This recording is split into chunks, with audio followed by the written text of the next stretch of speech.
السلام علیکم، شاہراہ دسوق سے میں ہوں عبدالقیوم صدیقی اور آپ ہیں AQS کے ساتھ، اور میرے ساتھ ہیں جناب وجاہت مسعود صاحب ایک طویل غیر حاضری کے بعد، اور جناب احمد ولید صاحب۔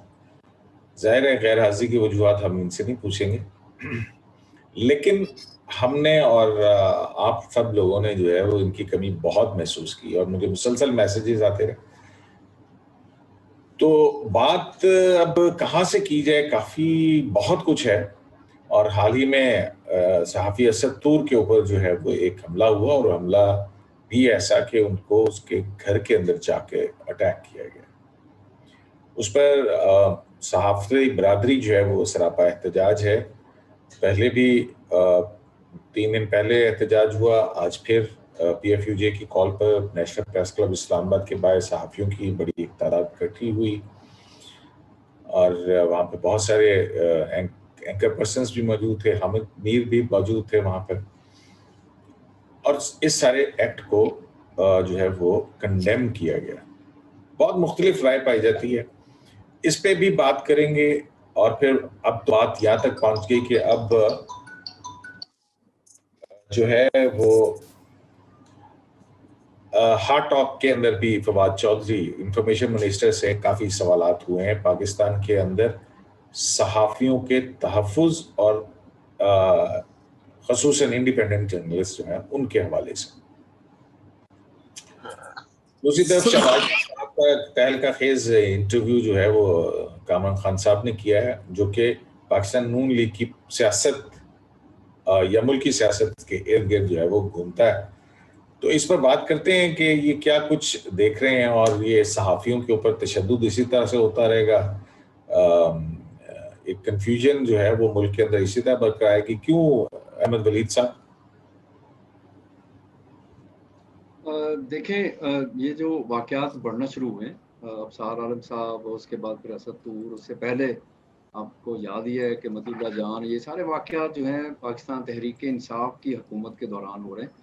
اور آپ دیکھیں کہ پاکستان تحریک انصاف کی جب سے حکومت آئی ہے، اس سے پہلے عمران خان صاحب جو ہیں وہ یہ کہتے تھے کہ پاکستان میں میڈیا آزاد ہونا چاہیے، ہم مزید آزادی دیں گے، لیکن آپ نے دیکھا ایک دم سے یو ٹرن آتے ہی، جب ان کی حکومت آئی ہے تو آتے ہی پاکستان میں میڈیا جو ہے وہ چیخنا چلانا شروع ہو گیا کہ ہمارے اوپر پابندیاں لگ گئی ہیں۔